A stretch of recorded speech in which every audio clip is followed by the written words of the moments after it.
Welcome back to Differential Calculus. In this video, I want to introduce you to the definite integral.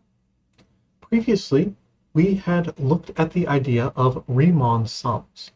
The area trapped between a function and the x-axis is approximately equal to the sum, k goes from 1 to n, of f of a plus k delta x all times delta x. We went through that, we saw how it works. We can use it to approximate the area trapped between a curve and the x-axis. Really quickly before we go onward with this, as you've gotten used to it, as you've gotten a little bit of practice working with that, the next thing to think about, the question that tends to come up, is what happens if your function, instead of being above the axis, is below the x-axis, because all of a sudden here,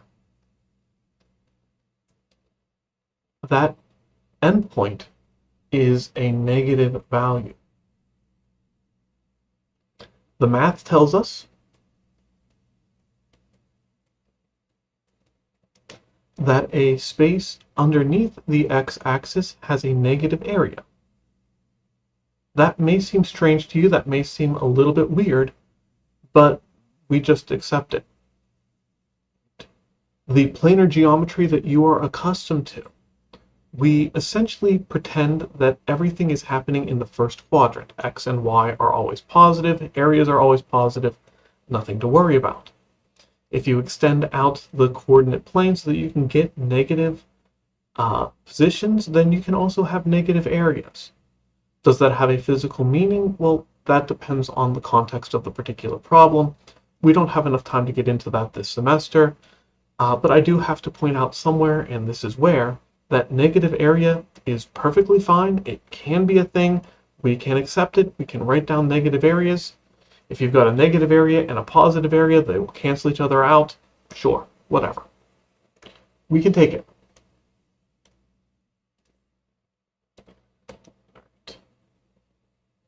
But that's not really the point of this video. The point of this video is to look at this formula and talk about how to get a better approximation.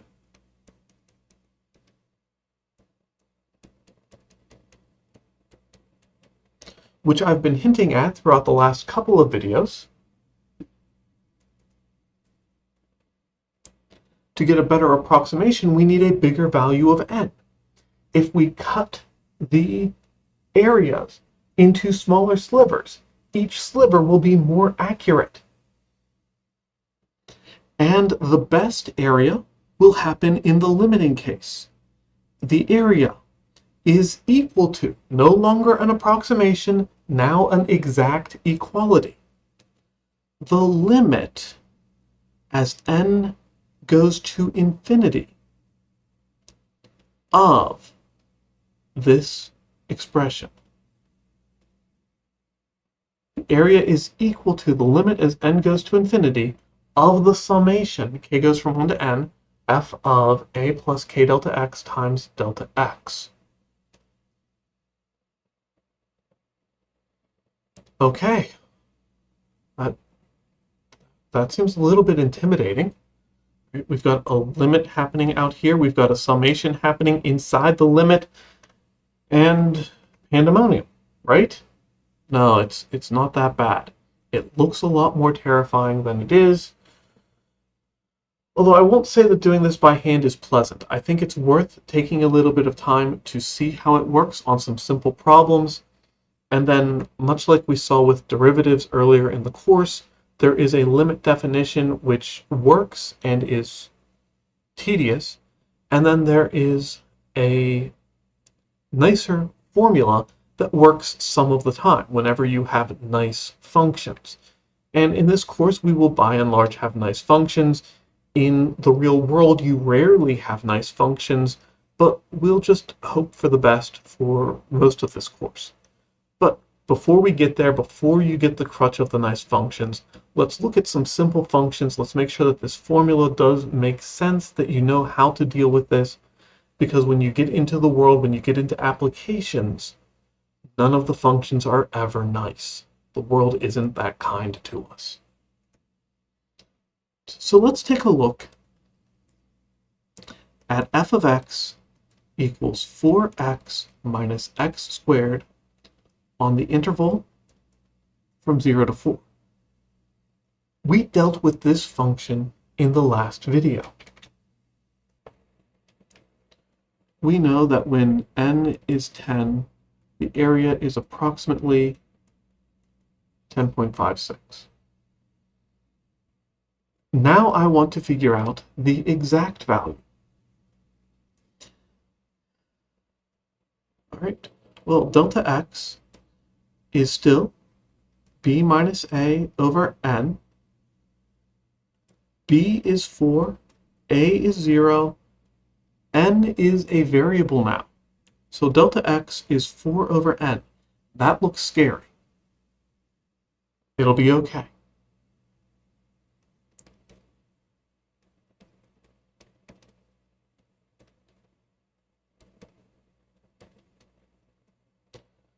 Right? F of a plus k delta x. A is still 0, which is very convenient for us.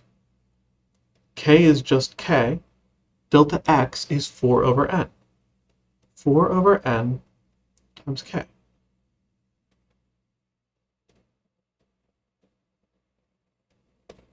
Plug that in for x in our function.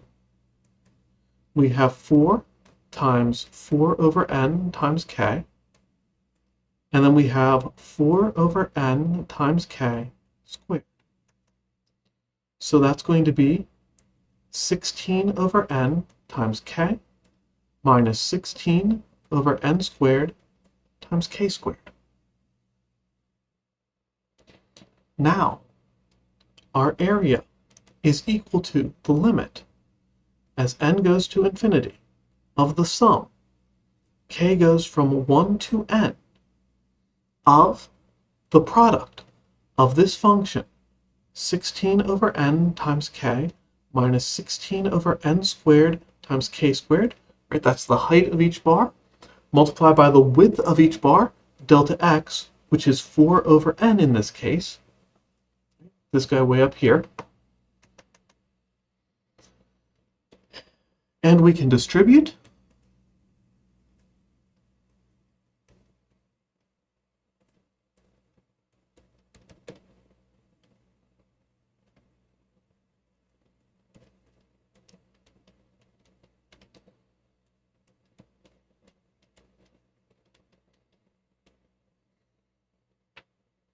And then this is linear.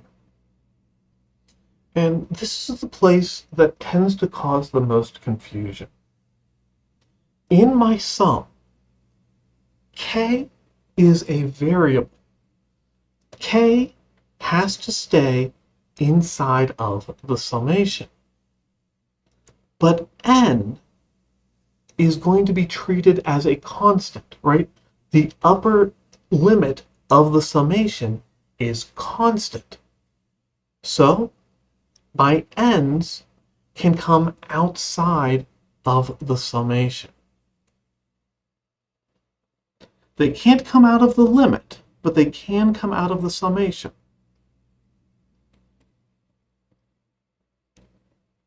So we will have 64 over n squared times the sum, k goes from 1 to n of k.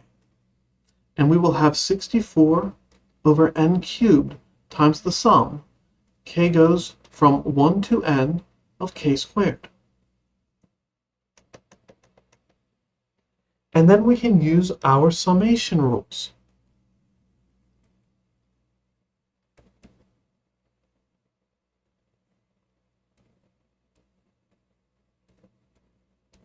The sum on k is n times n plus 1 over 2.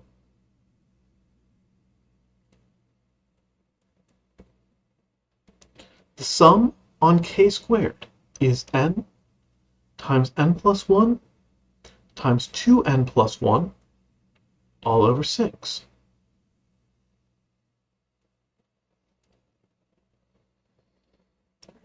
If I try taking the limit now, it's not going to work because I'm going to end up with infinity in the numerator and infinity in the denominator, and that's an indeterminate form. So I have to do some work.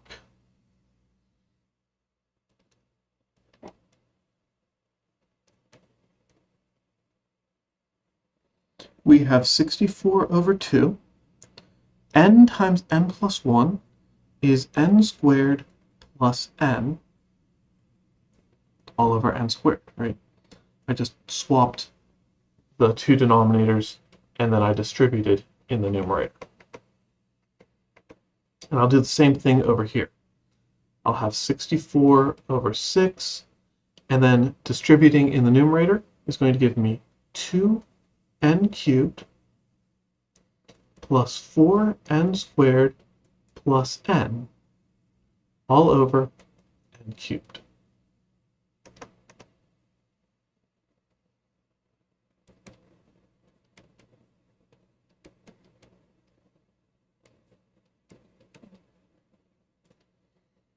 All right. 64 over 2 is 32. N squared over n squared is 1. N over n squared is 1 over n. 64 over 6 reduces to 32 over 3. 2n cubed over n cubed is 2. And then we will have 4 over n and 1 over n squared.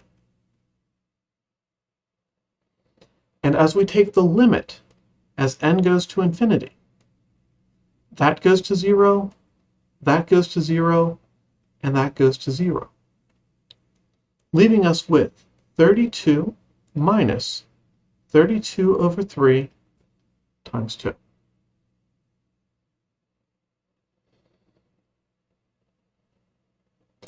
You can grab a calculator and get a decimal approximation right away if you'd like, but I'm going to try to leave my answer as a fraction, so let's find a common denominator of 3. 96 over 3 minus 64 over 3 comes out at 32 over 3, which is approximately 10.67. With the n equals 10 approximation we did in the previous video, we got 10.56. The actual value is, well, 32 thirds, 10.67. Very close. So it doesn't take a huge value of n to get a pretty reasonable approximation. N equals 100 would honestly be overkill in this case. But that's the process, that's the basic idea. I leave you with one to try on your own. Actually, before I get there, I just realized that I never actually defined.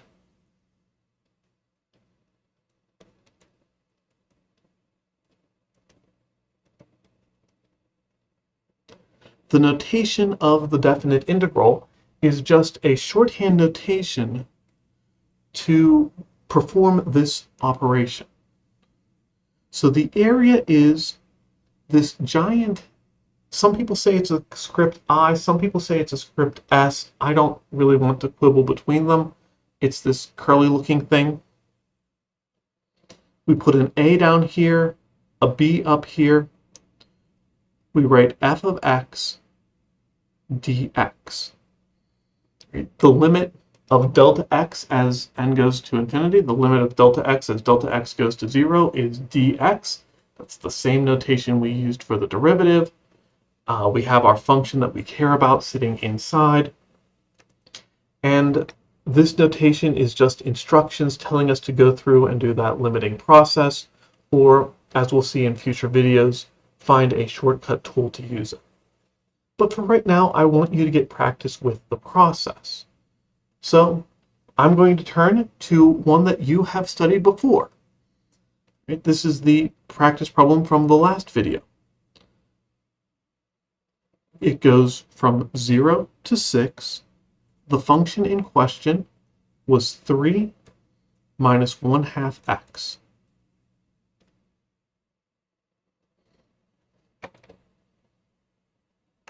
Again, in the previous video, you've already graphed this thing. You've already figured out its area exactly. You've already found an approximation of the area using Riemann sums.